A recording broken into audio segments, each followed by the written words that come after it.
தலித் முதலமைச்சராக தலித் எம்எல்ஏக்களை எதிர்ப்பு என சசிகலாவின் சகோதரர் திவாகரன் பரபரப்பு பேட்டி அளித்திருக்கிறார். புதுக்கோட்டையில் இந்த செய்தியாளர் சந்திப்பின் போது இந்த விடயத்தை அவர் தெரிவித்திருக்கிறார்.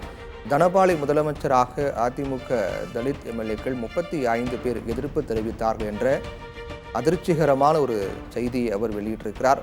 தினகரனால் எடப்பாடி பழனிசாமிக்கு பிரச்சினை வந்தபோது சபாநாயகர் தனபாலை முதலமைச்சராக பரிந்துரைத்தேன் என்றும், ஆனால் அதற்கு தலித் எம்எல்ஏக்களே கடும் எதிர்ப்பு தெரிவித்தார்கள். தனபாலை முதலமைச்சராக கூடாது என்று ஒரு தலித்தை முதலமைச்சராக தலித் எம்எல்ஏக்களை எதிர்ப்பு தெரிவித்தார்கள் என்று திவாகரன் பேசிய பேச்சு என்பது பரபரப்பை ஏற்படுத்தியிருக்கிறது.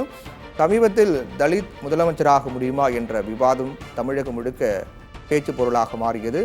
விசிக தலைவரும் நாடாளுமன்ற உறுப்பினருமான தொல் திருமாவளவன் இந்த பேச்சை அவர் தெரிவித்திருந்தார். தமிழகத்தில் தலித் முதலமைச்சராக முடியாத ஒரு சூழல், சாதிய கட்டமைப்பு என்பது இங்கு வலுவாக இருப்பதாக தெரிவித்திருந்தார்.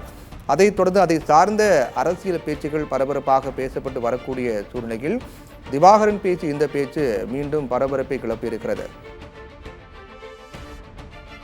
இது தொடர்பாக திவாகரன் அளித்த பேட்டியை முழுவதுமாக பார்க்கலாம்.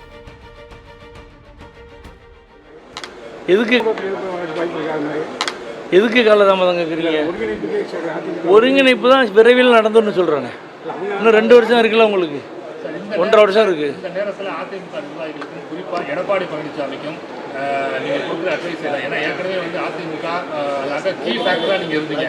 அப்படிங்கும்போது அந்த நேரத்தில் கீ ஃபேக்டராக இருந்தவர் எடப்பாடி கொடுக்க வேண்டிய அட்வைஸ். எடப்பாடி எனக்கு அட்வைஸ் கொடுக்குற அளவுக்கு நான் பெரிய ஆள் கிடையாது. ஏன்னா நாங்களாம் அவர் எங்களோட மூத்தவர். எடப்பாடி அண்ணன் 4 வருடம் முதலமைச்சராக இருந்தவர். அதனால் நம்ம பெரியவங்களுக்கெல்லாம் நம்ம அறிவுரையே சொல்ல வேண்டியதில்லை. எல்லாருக்கும் மனசில் இருக்கும் கட்சி சேரணும்னு. அதனால் எல்லாருமே இப்போ ஒன்றா நெருங்கி எல்லாம் சேர்ந்துருவாங்க. அது ஒன்றும் பிரச்சனை இருக்காது. 4 பேர் எதிர்ப்பு தெரிவிச்சிருக்காங்க, உடனே சேரணும் அப்படிங்கிற சொல்லி அவரை ப்ரெஷர் கொடுத்துருக்கா சொல்கிறாங்க. அந்த 4 பேர் உங்கள்கிட்ட டைப்பில் இருக்காங்களா? உங்கள்கிட்ட பேசிட்டு எங்கள்கிட்ட யாரும் டைப்பில் இல்லை. அவங்க சசிகலா மேடத்தோட பேசிட்டு இருக்காங்களா? அது அவங்கள்ட்ட தான் கேட்கணும். சசிகலா மேடத்திட்ட தான் கேட்கணும்.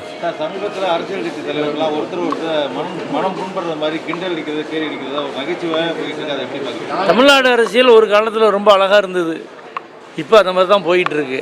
காலத்தின் கட்டாயமா அல்லது கலியுகமா அதோடைய விளைவான்னு தெரியல. எதுக்காக ஒருத்தர் அசிங்கப்படுத்திக்கிட்டு என்னத்தை காண பாருங்க. தமிழ்நாடு அப்படிங்கும்போது எல்லோரும் ஒத்துமையாக இருக்கணும். அரசியல் நேரத்தில் எலெக்ஷன் நேரத்தில் பண்ணிக்கலாம். பாக்கி நேரத்திலலாம் 24 மணி நேரம் டிபேட்டுன்னு உட்காந்தா அடுத்தவங்களை திட்டுறது, இவங்களை விமர்சனம் பண்ணுறது, டிவியை திறக்க முடியலை. 2026 எலெக்ஷனில் ஒன்றா சேர்ந்துருக்காங்க. திவாகரனை களத்தில் பார்க்க முடியும். யாரை? என்றைக்கும் நான் களத்துக்கு நேரடியாக வரமாட்டேன், பின்னாடி தான் இருப்பேன். தமிழ்நாட்டில் தலித் முதலமைச்சர் வர்றது இல்லை அப்படிங்கிற மாதிரி திருவாரூர் கருத்து தெரிவிச்சிருக்காரு. ஏன் நான் ஒரு 4 வருஷத்துக்கு முன்னாடி எடப்பாடி அண்ணனுக்கு ஒரு பிரச்சனை வரும்போது, தினகரனால் பிரச்சனை வரும்போது நான் என்ன சொன்னேன் அப்படின்னா, தனபாலை நம்ம சபாநாயகரை முதலமைச்சராக்கணும்னு ஒரு ப்ரப்போசல் கொடுத்தேன். அது நிறைய இதே திருமாவளவன் அண்ணன் எல்லாருமே அதை வரவேற்று எல்லோரும் பேசினாங்க. ஒரு டிபேட்டாகவே போணுச்சு. அது அப்போ இருந்த தலித் எம்எல்ஏக்கள் அதுக்கு ஒத்து வரல. அவங்க ஒத்து வரல. தனபாலை இவங்க நினப்பு இருக்கு அவங்களுக்கு. நான் ஒரு இதில் சொன்னேன், மணவடியில் பேட்டியில் கொடுத்தேன், இவரை கொண்டு வரலாம் அப்படின்னு. காம்ப்ரமைஸ் கேண்டிடேட்டாக தனபாலனை கொண்டு வரணும்னு சொன்னேன். அதுக்கு யாருமே ஒத்து வரல. குறிப்பாக தலித் எம்எல்ஏக்கள் இப்போ கிட்டத்தட்ட 38-40 பேர் இருந்தாங்கன்னு நினைக்கிறேன். யாரும் ஒத்து வரல. 38 பேர் இருந்தாங்க, அவங்களே ஒத்து வரல.